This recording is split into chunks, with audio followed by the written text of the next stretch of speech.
दोस्तों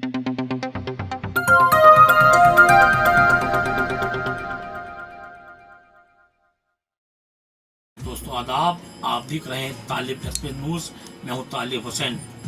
आज हम आपको एक ऐसी महिला चिकित्सक से मुलाकात कराने जा रहे हैं जो हाई रिस्क गायनोलॉजिस्ट हैं, बांझपन विशेषज्ञ हैं, जिनके इलाज से सर्वाइकल कैंसर पीड़ित न जाने कितनी महिलाओं ने मौत को मात दे दी है और जिनके इलाज से न जाने कितनी महिलाओं की सूनी गोद में बच्चों की किलकारियां गूंज रही हैं। जी हाँ, हम बात कर रहे हैं जबलपुर की मशहूर डॉक्टर स्नेहा टी मेथवानी की, जिन्होंने आधुनिक चिकित्सा के जरिए सर्वाइकल कैंसर को मात दे दी है, जिनके इलाज से देश की कई महिलाओं ने इस बीमारी को पीछे छोड़कर जिंदगी की जंग को जीत लिया है। आइए आपकी मुलाकात करवाते हैं डॉक्टर मेथवानी से। भारत को सर्वाइकल कैंसर से जल्दी मुक्ति दिला सकते हैं। क्या आप शादीशुदा महिला हैं और शादी के सालों बाद भी आपकी गोद खाली है?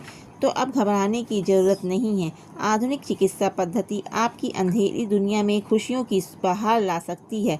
बस ज़रूरत है कि आप जागरूक रहें, सतर्क रहें और डॉक्टरों के दिशा निर्देशों का पालन करें।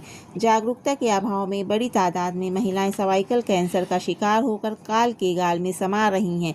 आंकड़े गवाह हैं कि भारत में हर 5 मिनट में एक महिला जिंदगी की जंग हार रही है।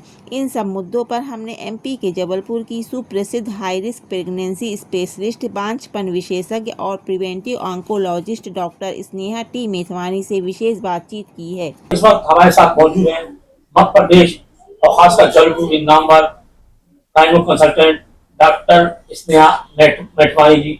आइए हमसे बात करते हैं इस वर्तमान में सबसे ज्यादा सर्वाइकल कैंसर का मरीज बढ़ रहा है, उनसे पूछते हैं इसकी वजह क्या है इसके लक्षण और क्या है इसके बचाव। दोनों सबसे ज्यादा कभी देखा जा रहा है महिलाओं में सर्वाइकल कैंसर के मरीज तेजी से बढ़ रहे हैं। क्या मानते हैं आप, इसके लक्षण क्या है बचाव के उपाय?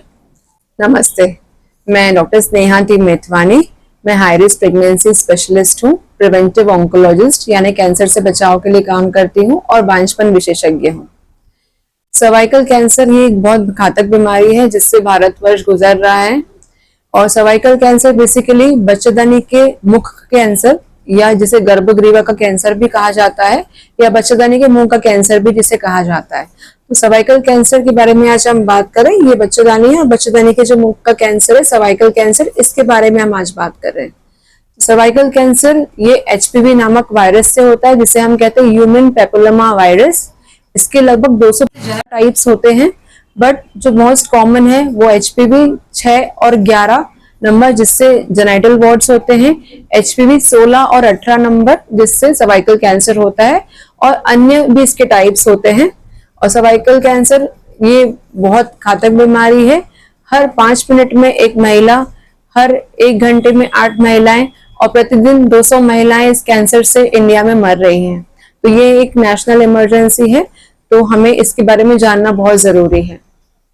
जिस तरह का जोखिम आप बता रही हैं, ये कैसे पता लगा कि किन महिलाओं में ज्यादा जोखिम रहता है सर्वाइकल कैंसर का? ये आपने बहुत अच्छा प्रश्न पूछा। हमारे यहाँ पे जिन महिलाओं की शादी जल्दी शादी होने के बाद बहुत सारे बच्चे होना, 2 बच्चों के बीच में गैप कम होना, नॉर्मली जो हम लोग स्पेसिंग एडवाइस करते हैं कि 2 बच्चों के बीच में कम से कम 3 साल का अंतर होना चाहिए। तो एक बच्चा होने के बाद लगातार 6-6 महीने में दूसरे बच्चे हो जाना, एक पार्टनर से ज्यादा अन्य पार्टनर से संबंध रखना जिसे हम कहते हैं multiple sexual exposure, multiple sexual partners, ये एक रिस्क फैक्टर है। इसके अलावा जिन महिलाओं में सफेद पानी की शिकायत निरंतर बनी रहती है, लगातार खुजली, जलन, ये सब शिकायतें होती है, इनमें ये ज्यादा पाया जाता है। और कम उम्र में शादी होना, कम उम्र में बहुत सारे बच्चे होना और बहुत सारे बच्चे पैदा करना। किस स्टेज में जाकर सर्वाइकल कैंसर का पता लगता है, खासकर इसके प्रारंभिक लक्षण क्या हैं? सर्वाइकल कैंसर के लक्षण ये आम महिलाओं में जो पाए जाते हैं जैसे कि सफेद पानी, खुजली, जलन, पेट में दर्द, पीठ में दर्द, पेशाब में जलन, ये शुरुआती लक्षण है, ये जिसे कॉमन सिम्टम्स कहते हैं। और जब ये कैंसर एडवांस स्टेज में जाता है तो इसके लक्षण कुछ अलग होते हैं, जैसे कि पूरी हड्डी में दर्द देना, हाथ पैर में दुखना, इसके अलावा लैट्रिन और पेशाब एक ही जगह से होना, उसके अलावा बहुत बदबूदार गंदा पानी आना और संबंध रखने के बाद ब्लीडिंग होना, और 2 माहवारी के बीच में भी, जिसे हम कहते हैं इंटरमेंस्ट्रुअल ब्लीडिंग, वो होना और ब्लीडिंग बहुत ज्यादा होना, ये सब इसके लक्षण होते हैं। मैडम, न सिर्फ जयपुर बल्कि महाकौशल के चिकित्सा जगत में इस बात की चर्चा है कि सर्वाइकल कैंसर के बारे में इलाज करने में आपको विशेष महारत हासिल है। किस तरह के बचाव है, किस तरह से महिलाओं को बचाया जा सकता है सर्वाइकल कैंसर? ये बहुत उम्दा प्रश्न पूछा है आपने। सर्वाइकल कैंसर क्योंकि इतनी तेजी से बढ़ रहा है तो जरूर से मैंने ये फील्ड ही इसलिए चूज की प्रिवेंटिव ऑन्कोलॉजी की, मैं कैंसर से बचाव महिलाओं का कर सकूं, क्योंकि ये बहुत तेजी से महिलाओं में बढ़ते जा रहा है। क्योंकि ये संबंध द्वारा फैलता है, सर्वाइकल कैंसर संबंध द्वारा फैलता है या फिर स्किन टू स्किन कॉन्टैक्ट से इसके मस्से वगैरह होते रहते हैं। तो इसलिए ये बहुत जरूरी है। हम संबंध रखना तो प्रिवेंट नहीं कर सकते, लेकिन कम से कम अपना बचाव करके फिर हम अगर रिलेशन में आते हैं तो हम जरूर से इस कैंसर से मुक्ति पा सकते हैं। तो इसके जो तरीके हैं बचाव के, सबसे पहले अवेयरनेस, जागरूकता फैलाना। जैसे कि हेल्थ केयर वर्कर्स की ये रिस्पॉन्सिबिलिटी है। हेल्थ केयर वर्कर्स में आ गए डॉक्टर्स, नर्स, आशा कार्यकर्ता, ये सारे, इन सबकी रिस्पॉन्सिबिलिटी है कि हमें जहां पे भी हम मास से मिलते हैं, हम पब्लिक से टच में आते हैं, हमें जरूर से एक दूसरे से पूछना चाहिए कि आपने इसके बचाव के टीके लगाए कि नहीं, स्क्रीनिंग कराए कि नहीं। और जागरूकता फैलाना सबसे पहला एक मार्ग है जिसमें मुझे लगता है बचाव की तरफ सबसे आसान और सबसे तेजी से फैलने वाला ये मार्ग है।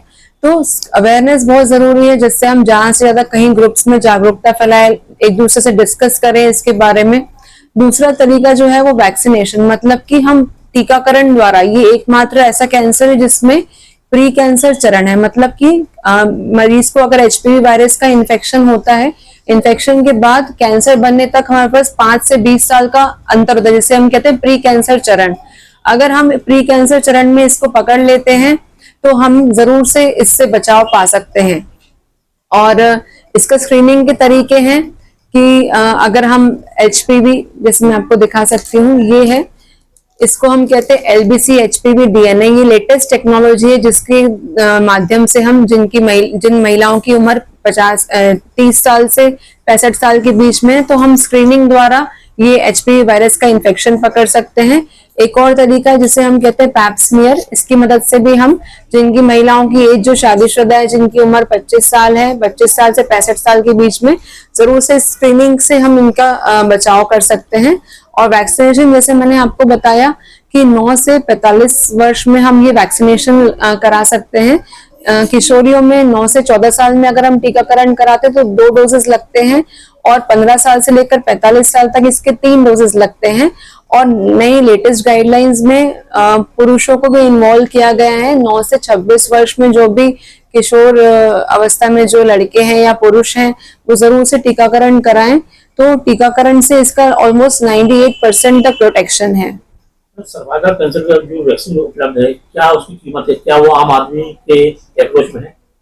देखिए, ये जो सर्वाइकल कैंसर की कीमत है, ये क्वेश्चन कई लोगों के माइंड में है। कई लोगों को लगता है इसकी कीमत ज्यादा है, पर मैं आपसे पूछती हूँ, अगर आपके घर में किसी महिला को या किसी पुरुष को अगर कैंसर हो जाता है तो उसका खर्चा कितना आएगा? कम से कम 70, 80, 90 लाख। उसके बाद भी मरीज के बचने की संभावना बिल्कुल नहीं है। और हम लोग अपना फाइनेंशियली, मेंटली, फिजिकली कितना परेशान होते हैं अगर हमारे घर के किसी भी मेंबर को सर्वाइकल कैंसर या कोई अन्य कैंसर हो जाता है। तो मुझे लगता है कि वैक्सीन कॉस्ट, अगर हम ये सोचें, वैक्सीनेशन का जो कॉस्ट रहता है, इसमें अलग अलग ब्रांड्स अवेलेबल है, कुछ स्वदेशी है, कुछ विदेशी है।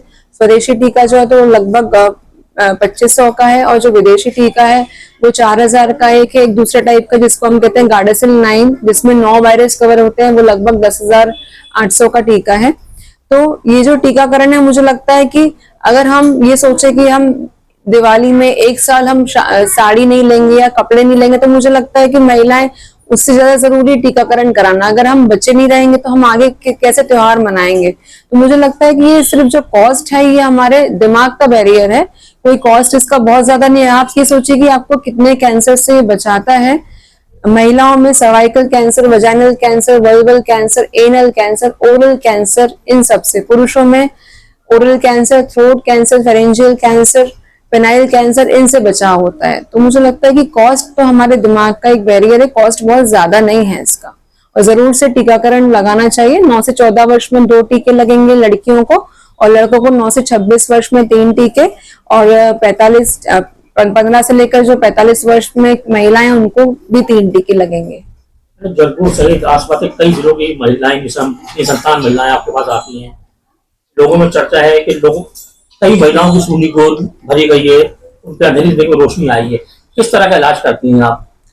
ऐसे ये इनफर्टिलिटी का प्रॉब्लम तो बहुत ज्यादा है, अभी दिनों दिन वो बढ़ते जा रहा है। इसका कारण ये है कि आजकल जो लड़कियां हैं या लड़के हैं वो सब जागरूक हो गए, वो पढ़ना चाहते हैं, आगे बढ़ना चाहते हैं। हर कोई चाहता है हम अपने पैरों पे खड़े हों, अपना भविष्य बनाए, उसके बाद हम शादी करें।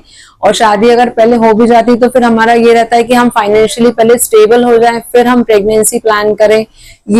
ये सोच गलत नहीं है, लेकिन क्या होता है कि इसमें उम्र बढ़ती जाती है, लड़कियों को भी लड़कों को भी। तो आजकल और एक जो स्ट्रेस वाला माहौल है, जो बहुत ज्यादा स्ट्रेस बढ़ते जा रहा है यूथ्स में, टेंशन्स, क्योंकि मुझे लगता है कि हम अपने जो नेचुरल चीजें उनसे दूर होते जा रहे हैं। हमारे यहाँ जो है हम लोग नेचुरल चीजें, जैसे कि हम लोग बचपन में वॉक किया करते थे, एक्सरसाइज करते थे, और हम लोग जो आउटडोर गेम्स खेलते थे, गिल्ली डंडा खेलते थे, हम लोग बहुत सारे स्पोर्ट्स खेलते थे, गेम्स बाहर खेलते थे, वो सारी चीजें अभी आजकल बहुत कम हो गई है। और किशोर और किशोरियों का सबका रुझान मोबाइल में ज्यादा हो गया है। तो मुझे लगता है कि हम अपनी सेहत की तरफ इतना ध्यान नहीं दे पा रहे, हम लोग टेक्नोलॉजी के पीछे इतना समय व्यतीत कर देते हैं, उसके कारण अपनी सेहत पे ध्यान नहीं दे पा रहे, हम लोग मेडिटेशन नहीं कर पा रहे, हम लोग अपने आप को रिलैक्स होने का टाइम नहीं दे पा रहे। मेंटली भी बहुत स्ट्रेस है, वर्क प्रेशर है, बच्चे होने का प्रेशर है, हर एक चीज में अपन को मेंटली बहुत ज्यादा प्रेशर है। तो मुझे लगता है कि ये जो अपन का सडनली जो हम लोग नेचर से दूर होते गए हैं उसके कारण, और अपने वर्क प्रेशर्स बढ़ाने के कारण, मेंटल स्ट्रेस के कारण ये समस्या बहुत ज्यादा, और बढ़ती उम्र, इसके कारण भी इनफर्टिलिटी का प्रॉब्लम बहुत देखा जा रहा है। मैडम, आप देश की, आप जिस सब्जेक्ट में आप एक्सपर्ट है, अभी आपसे जुड़ी है, तो हम चाहते हैं देश के साथ ही दुनिया के लिए आप क्या संदेश देना चाहेंगे, खासकर महिलाओं के लिए? महिलाओं के लिए और किशोरियों की सबसे पहले तो, क्योंकि सर्वाइकल कैंसर बहुत बढ़ रहा है, हमें बचाव पहले करना है। 9 से 45 वर्ष में जो भी किशोरियां हैं, महिलाएं हैं, और 9 से 26 वर्ष में जो भी पुरुष हैं, जरूर से सर्वाइकल कैंसर का टीका जरूर लगाएं। और जो पुरुषों के लिए है वो penile cancer, anal cancer, oral cancer, इन सब से बचाव हो सकता है, और जेनाइटल वार्ड से भी बचाव हो सकता है। तो जरूर से टीकाकरण कराएं। और जो भी महिलाएं हैं जिनको कंसीव नहीं हो रहा है या जिनको प्रेगनेंसी होने में प्रॉब्लम है, उनको अपनी हिम्मत नहीं हारना है, उनको आके दिखाना है। वो जितना जल्दी कंसल्ट करेंगे और जिस तरह से हम बताते हैं, अगर उस तरह प्रॉपर तो वो निश्चित ही प्रेग्नेंट हो सकते हैं, और उनके भी गोद में हंसता खिलखिलाता बच्चा आ सकता है। तो जरूर से महिलाएं अपनी उम्मीद ना हारें, अपना ध्यान रखें, सेहत का ध्यान रखें, और कभी भी इनफर्टिलिटी को लेके कुछ समस्या है या सर्वाइकल कैंसर या अन्य किसी भी गायनिक संबंधित कुछ परेशानी है तो जरूर से आ सकते हैं। अगर आप भी बांझपन से पीड़ित हैं और सालों पहले खुद को सर्वाइकल कैंसर से सुरक्षित रखना चाहती हैं तो फिर देर ना करें, एक बार डॉक्टर स्नेहा टी मेथवानी से ज़रूर संपर्क करें। डॉक्टर मेथवानी के Sparsh women's clinic Wright Town stadium market Jabalpur में हर माह के अंतिम शुक्रवार को निःशुल्क महाशिविर लगाया जाता है। इस शिविर में आप न सिर्फ बेहतर इलाज बल्कि अपनी हर जिज्ञासा का समाधान कर सकती हैं। कैमरा पर्सन मोहम्मद मुजम्मिल हुसैन के साथ तालिब हुसैन की रिपोर्ट, तालिब एक्सप्रेस न्यूज, जबलपुर, मध्य प्रदेश। जैसे कि मैंने बताया, सर्वाइकल कैंसर ये बच्चेदानी होती है, और ये बच्चेदानी का जो निचला हिस्सा होता है इसको हम कहते हैं सर्विक्स। इसी के कैंसर के बारे में हम चर्चा कर रहे थे। ये बच्चेदानी का निचला हिस्सा, इसे सर्विक्स कहते हैं। ये हेल्दी सर्विक्स है और ये है कैंसर ग्रसित सर्विक्स। ठीक है, जैसे मैंने आपको बताया सर्वाइकल कैंसर बहुत कॉमन है। हर 5 मिनट में एक महिला, हर 8 घंटे में 1 घंटे में 8 महिलाएं, प्रतिदिन 200 महिलाएं इस कैंसर से मर रही हैं, और इंडिया टॉप पोजीशन पे है इस कैंसर के लिए। सर्वाइकल कैंसर बहुत HPV वायरस से बहुत सारे प्रकार के कैंसर्स होते हैं जो यहाँ दिए हुए हैं। Penile, vulval, anal, vaginal, cervical, oral cancer, इससे ये मस से भी होते हैं, संबंध द्वारा होने वाले मस से। और ये है HPV वायरस, 6 और 11 नंबर से एनाइटल वार्ड्स, और 16-18 से सर्वाइकल कैंसर ये होता है। बचाव का तरीका, अवेयरनेस, जागरूकता, वैक्सीनेशन और स्क्रीनिंग। ठीक है, ये HPV LBC HPV DNA test हम बच्चेदानी के मुंह से करते हैं, ये ब्रश द्वारा, जो मैंने बताया था एलबीसी एचपीवी डीएनए। मान लो किसी महिला का अगर एचपीवी पॉजिटिव भी आता है तो घबराने की बात नहीं है, क्योंकि ये एकमेव ऐसा कैंसर है जिसमें एचपीवी का इन्फेक्शन होने के बाद प्री कैंसर चरण है, जो कि 5 से 20 साल तक रहता है। और मान लो एचपीवी पॉजिटिव भी आ गया तो हमारे पास एक नई टेक्नोलॉजी जिसे हम कहते हैं डिजिटल वीडियो कॉल्पोस्कोपी। ये एक आधुनिक तकनीक है जिससे बच्चेदानी का जो मुंह रहता है इसको हम लगभग 40 गुना बड़े आकार में देख सकते हैं। और जिन महिलाओं को एचपीवी पॉजिटिव है या जिन महिलाओं को बहुत लंबे समय से सफेद पानी की शिकायत है या बदबूदार पानी की शिकायत है या जिनको बच्चेदानी से रक्तस्राव होता रहता है, उन सभी महिलाओं को हम इस जांच द्वारा, कॉल्पोस्कोपी द्वारा बच्चेदानी के मुंह को 40 गुना बड़े आकार में देख के हम पता कर सकते हैं कि वो क्या लीजन है। इसमें बेसिकली केमिकल्स का मदद करके कहाँ पे लीजन है, कहाँ पे वो एचपीवी का इन्फेक्शन किस जगह पे हुआ है, उसके हिसाब से हम जानकारी लेके और वहीं से बायोप्सी लेके सेम सेटिंग में हम उसको ट्रीटमेंट भी कर सकते हैं, थर्मल एब्लेशन या लीप या क्रायोथेरेपी, इन तकनीकों द्वारा। तो ये लेटेस्ट टेक्नोलॉजी है और ज़रूर से इस चीज़ का फ़ायदा उठाएं। और जैसे कि मैंने बताया कि ये प्री कैंसर चरण होने के कारण हम वैक्सीनेशन का और ये स्क्रीनिंग का बहुत इम्पोर्टेंट रोल है सर्वाइकल कैंसर के बचाव में। तो ज़रूर से हमें जिन भी महिलाओं को लंबे समय तक सफ़ेद पानी, बदबूदार पानी, खुजली, जलन या उनको रिपीटेड वजाइनल इन्फेक्शन या बार बार उनको बच्चेदानी में के मुख पे इन्फेक्शन होता रहता है, उनको ज़रूर से आके चेकअप कराना चाहिए। और मैं आपको दिखा सकती हूँ कि ये जो डिजिटल वीडियो कॉल्पोस्कोपी मशीन है वो ये है इस तरह से, और ये एक ओपीडी बेस्ड प्रोसीजर है। विदिन 10 to 15 मिनट्स लगते हैं इस प्रोसीजर में। और इस प्रोसीजर में हम अलग अलग केमिकल्स का यूज करके, ये केमिकल्स हैं एसिटिक एसिड, ल्यूगोल्स आयोडीन, इनका केमिकल की मदद से हम लीजन को डिटेक्ट कर सकते हैं कि वो लीजन कहाँ पे है, और सेम सेटिंग में बायोप्सी करके उसका पूरी तरह से 100% इलाज भी कर सकते हैं। तो कैंसर होने से 20 साल पहले हम पता भी कर सकते हैं कि हमें कैंसर होने का रिस्क है या नहीं, और हम उसको सेम सेटिंग में ट्रीट भी कर सकते हैं। तो ये एक आधुनिक तकनीक है और मुझे लगता है कि इसका हम इस्तेमाल करके भारत को सर्वाइकल कैंसर से जल्दी मुक्ति दिला सकते हैं, और साथ में वैक्सीनेशन का भी बहुत इंपॉर्टेंट रोल है।